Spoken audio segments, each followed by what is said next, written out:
அஜர்பைஜானிலிருந்து துருக்கிக்கு திரும்பும் வழியில் துருக்கி ராணுவ விமானமான C-130 ஜார்ஜியாவில் விழுந்து நொறுங்கிய காட்சிகள் வெளியாகியுள்ளன.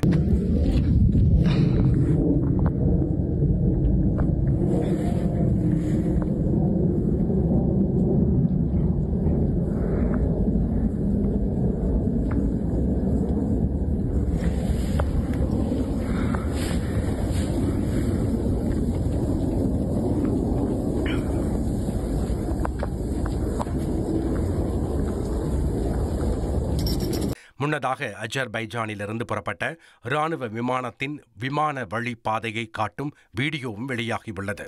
விபத்துக்குள்ளான ராணுவ விமானத்தில் 20 பேர் பயணித்ததாக துருக்கி பாதுகாப்பு அமைச்சகம் தெரிவித்துள்ள போதிலும் உயிரிழப்புகள் குறித்து இன்னும் தகவல் வெளியிடவில்லை.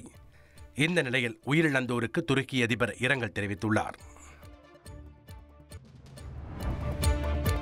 அணுசக்தி கொண்ட நாடுகள் ஏதேனும் அணு ஆயுத சோதனையை நடத்தினால் ரஷ்யாவும் அணு ஆயுத சோதனைகளை நடத்தும் என ரஷ்ய வெளியுறவு அமைச்சர் சர்ஜி லாவ்ரோவ் தெரிவித்துள்ளார்.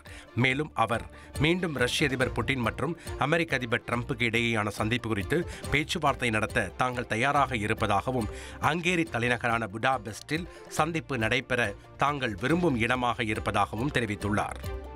1,24,00,000 மனங்களை வென்ற தந்தி டிவி யூடியூப் சேனல். தவிர்க்க முடியாத தம்ப்நெயில்ஸ், கலக்கலான கான்டென்ட்ஸ். நீங்களும் இந்த குடும்பத்தில் இணைய இப்பவே சப்ஸ்கிரைப் பண்ணுங்க. அசுரபலம் கொண்ட எங்கள் டிஜிட்டல் கரங்களில் உங்கள் விளம்பரங்களை சேர்க்க வாட்ஸ்அப் பண்ணுங்க. 8939888378. Email advttanditv@dttv.in.